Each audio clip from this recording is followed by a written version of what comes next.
Kunan ko na lang din ng video yung tinuturo ko dito sa ating customer na bago lang nag-assemble, no?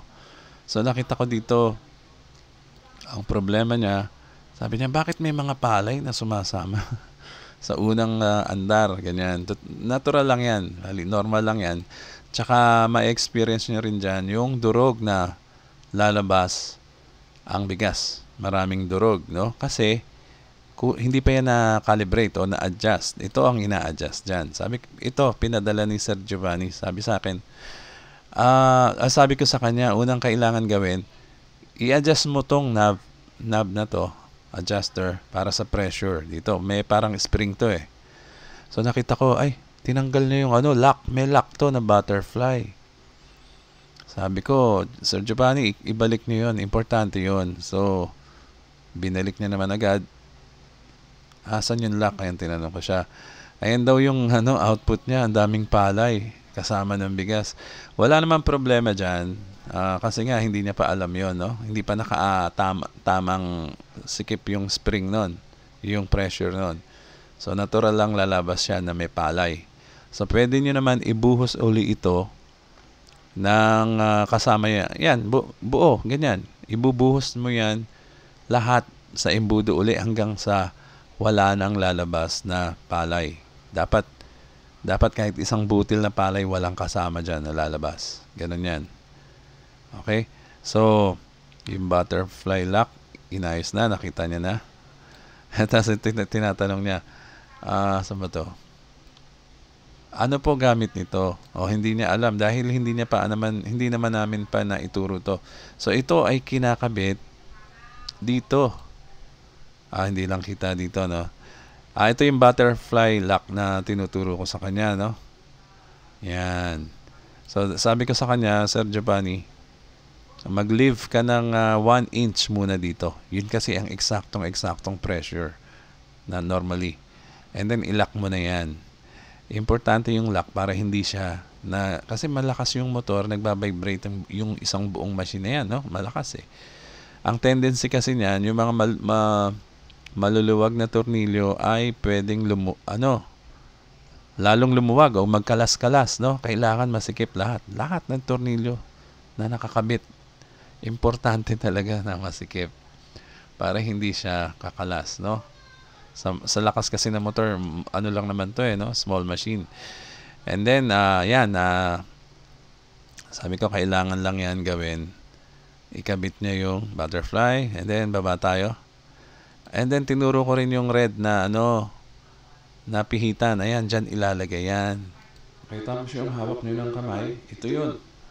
Ito yun, sir. I-screw nyo yan dyan. Para palitan nyo. Ito yung yung plate, no, na covering ng nag-open and close ng embudo. Hinihila yan para ma-open. Tapos, sisikipan nyo to para hindi maglalaglagan ng mga parts, no? Yan, iniipit niya dito. Okay, tingnan natin yung susunod, ha? Ayun. Nakita niya na. Ito ba? So yan, pinalitan niya na to. Okay na. And then, ito na ba tinuro ko? Tanggalin niyo na to, Sir Giovanni. Ayun, itinulit ko. Palit yung may pula na pinipihit. Okay. And then dito, sabi niya, tignan ko raw to. Paki-check naman to. Ang napansin ko, yung tornilyo na doon, maliit. Yung tornilyo na dito, mahaba. Sabi ko, ba't ganun? Dapat pareho. Kung ano yung haba dito, ganun din dito. Well, siguro hindi niya lang nakita. Paki-check naman ito. Malapad yung strainer. Sabi ko, hindi. Eksakto lang lahat yan. Walang malapad dyan. Eksakto lang lahat yan. Pinakita ko sa kanya. Ayan. Sir Giovanni, tingnan niyo ho ito. Sakto lang yan. Tapos ito, huwag niyo lalagyan, ha. Dito lang. Ito, tsaka ito. Yung unang butas dito sa loob. Sakto lang ho yan. Ayan. Tapos sabi yan na pinaalala ko rin na ito dapat ay 1 inch. Yung thread, sukatin nyo. Mga 1 inch, okay na yan.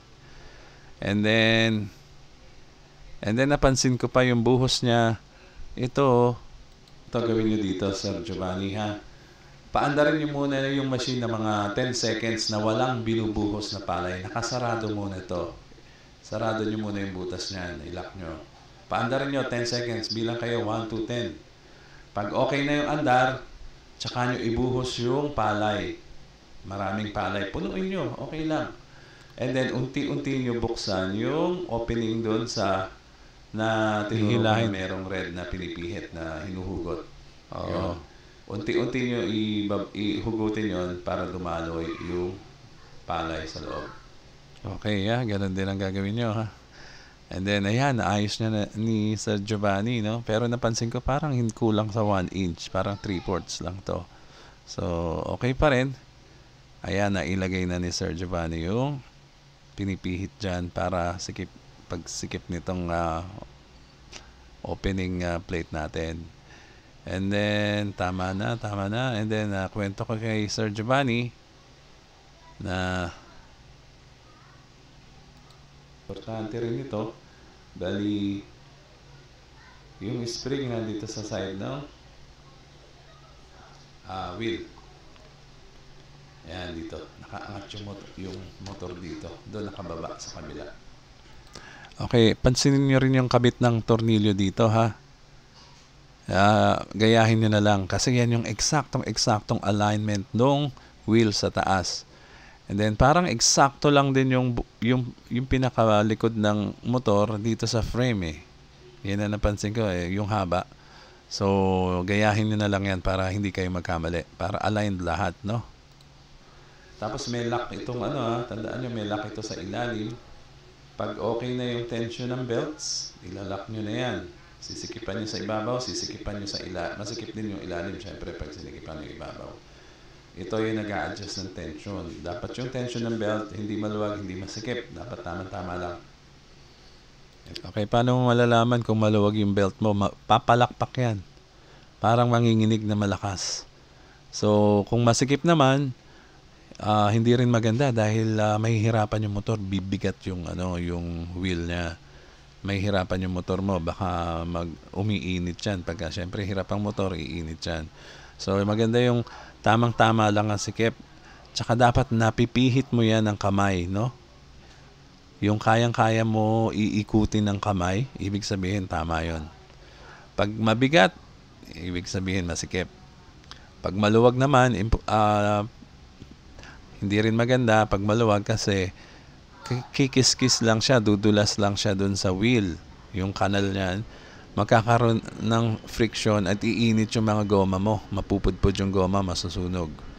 So, yun. Ganun ang mangyayari. Ayan, bali halos wala na siyang message. Siguro okay na siya. So, sana ganyan din ang gawin nyo, ha? Sundin nyo lang. Salamat.